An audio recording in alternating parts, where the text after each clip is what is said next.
السلام علیکم ورحمۃ اللہ وبرکاتہ۔ کیسے مزاج ہیں مولانا مفتی عفان صاحب؟ کل ہماری ایک میٹنگ تھی جامعہ نظامیہ میں، اور اس میں ڈاکٹرز 8 ہندوستان کے ٹاپ ڈاکٹرز تھے، اور اس کے ساتھ ساتھ مفتیان کرام اور علماء تھے۔ وہاں جو باتیں آئی ہیں اور جو فیکٹس پیش کیے گئے ہیں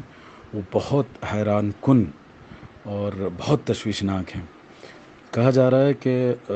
جو پہلی جنگ عظیم تھی، یا جو پہلی مرتبہ نیوکلیئر بم استعمال کیا گیا تھا، اس میں جتنے لوگ مارے گئے تھے اس سے زیادہ افراد یہ بیماری شکار کر لے جائے گی۔ ہندوستان میں جو اس بیماری کے بارے میں تجزیہ ہے، اگر اس کو پیش نظر رکھا جائے تو آپ کو حیرت ہوگی کہ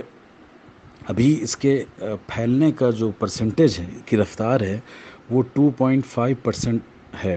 چائنا نے اس پہ کنٹرول کیا، بعض ملکوں میں یہ 4%، بعض میں شاید 6% تک پہنچ گئی ہے، خاص طور پہ اٹلی اور ایران میں۔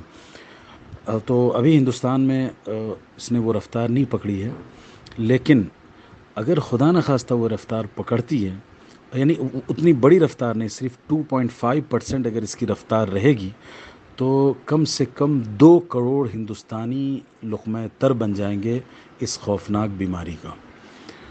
اسی کے ساتھ ساتھ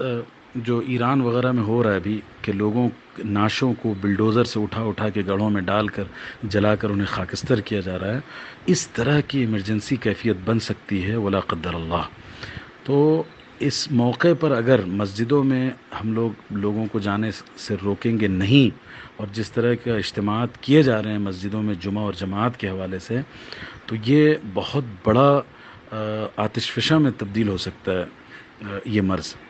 یہاں ایک اور بات میں عرض کر دوں کہ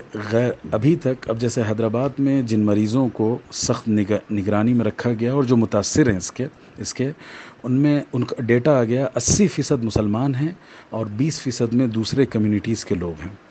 تو یہ مرض دوسری طرف فرقہ واریت کا بھی ایک پیغام دے رہی ہے، اور اس پر ڈسکشن شروع ہو چکا ہے سوشل میڈیا پر بھی، اور چند دنوں، زیادہ دیر نہیں لگے گی، پارلیمنٹ تک یہ بات پہنچ جائے گی کہ مسلمانوں کی بے احتیاطی کی وجہ کر اور مسجد میں جانے کی وجہ کر یہ مرض اس ملک میں وبا کی حیثیت اختیار کیا، اور مسلمانوں نے ہوا دی ہے اس بیماری کو۔ تو اس طرح بہت بڑا سماجی بائیکاٹ مسلمانوں کا ہوگا، اور پورا میڈیا اور پولیٹیشینز مسلمانوں کے خلاف لکھیں گے۔ معافی چاہتا ہوں اس دراز نفسی کے لیے، چونکہ آپ اپنے حلقے میں بااثر ہیں،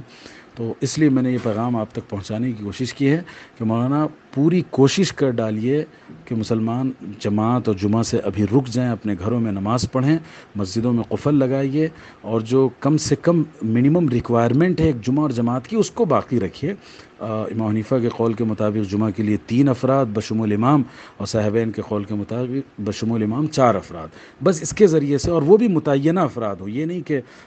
کیفا متفق کوئی بھی 4 لوگ آ جائیں، متعینہ افراد وہی لوگ آئیں، وہی نماز پڑھیں، اور پھر مسجد بند کر دی جائے۔ تو یہ گزارش کر رہا ہوں مفتی صاحب کہ اس کو سیریس لیا جائے، اور آپ لوگ آواز اٹھائیں، ویڈیو کلپس جاری کریں،